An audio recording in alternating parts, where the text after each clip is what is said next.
Everyone, welcome to my YouTube channel Savitri institute. तो आज हम लोग करेंगे model activity task class 9 subject Hindi.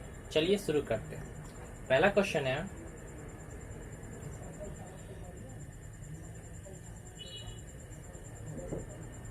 Tulsidas किस प्रकार से ईश्वर की अविचल भक्ति पाने की बात करते हैं, विनय के पद के आधार पर वर्णन करें। ठीक है, तो इसका आंसर ये रहा पहला का, यहां से लिखिएगा। ठीक है, तुलसीदास द्वारा ईश्वर की अविचल भक्ति पाने की विधि। ठीक है, यहां से शुरू कीजिएगा, यहां तक लिखिएगा। ठीक है, ओके। चलिए नेक्स्ट पे आते हैं। नेक्स्ट है दूसरा, स्त्री शिक्षा के विरोधियों ने स्त्री शिक्षा के विषय में क्या कुतर्क दिए हैं, पठित पाठ के आधार लिखें। ठीक है, तो इसका आंसर यह है दूसरा, यहां से लिखिएगा। ठीक है, यहां से लेकर यहां तक। ठीक है,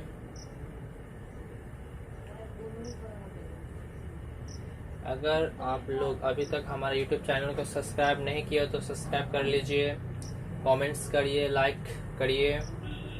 अगर आप लोग को इसका PDF फाइल चाहिए तो हमारे व्हाट्सएप टेलीग्राम से जुड़ जाइए, डिस्क्रिप्शन बॉक्स में लिंक दिया हुआ है। ठीक है, चलिए नेक्स्ट पे आते हैं। तीसरा है, यहाँ के सभी प्राणी उसे देवता तुल्य मालूम होते थे। ठीक है, इसमें दो क्वेश्चन है, क और ख का।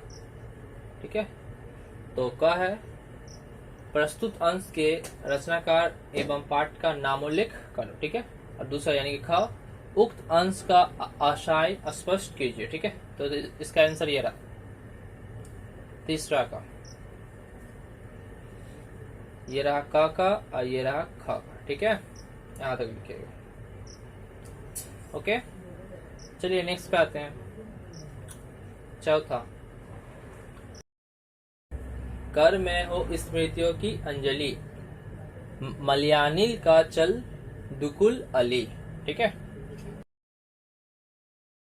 तो इसमें दो क्वेश्चन है, क और ख।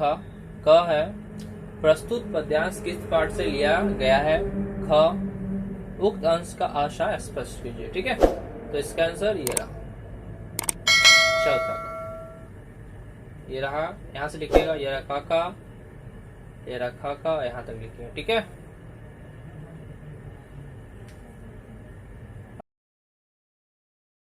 अगर आप लोग अभी तक हमारे YouTube चैनल को सब्सक्राइब नहीं किया तो सब्सक्राइब कर लीजिए। चलिए नेक्स्ट पे आते हैं। पांचवा, गुरु नानक देव के विषय में आप क्या जानते हैं, पठित पाठ के आधार वर्णन करो। ठीक है, तो इसका आंसर ये रहा पांचवा का, गुरु नानक देव, यहां से लिखिएगा। ठीक है, यहाँ तक लिखिएगा। ओके, वीडियो को पॉज करके लिख लीजिएगा। चलिए नेक्स्ट पे आते हैं। 6 नंबर कहता है, यानी कि छठवा, संसार में शायद ही ऐसा कोई देश हो जो यह दावा कर सके कि उस पर किसी अन्य देश की संस्कृति का प्रभाव नहीं पड़ा है, पठित पाठ के आधार सिद्ध करो। ठीक है, छठवा का आंसर ये रहा, यहां से लिखिएगा। ठीक है, यहां से लेकर यहां तक। ओके, चलिए नेक्स्ट पे आते हैं।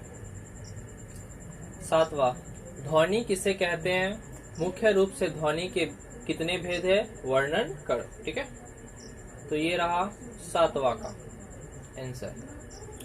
यह है ध्वनि की परिभाषा, ध्वनि के भेद। ठीक है, दो भेद है, स्वर और व्यंजन। तो ये रहा स्वर का और ये रहा व्यंजन का। ठीक है,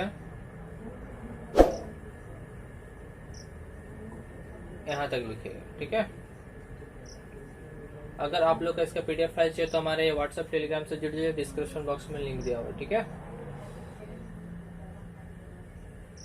चलिए नेक्स्ट पे आते हैं।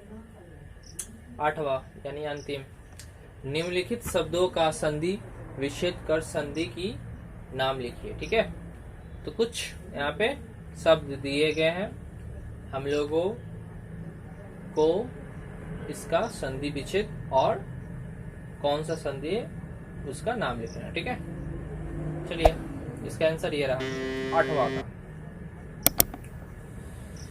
यहां से लिखिएगा। ठीक है, यहां तक। ओके, तो ये हमारा कंप्लीट हो गया।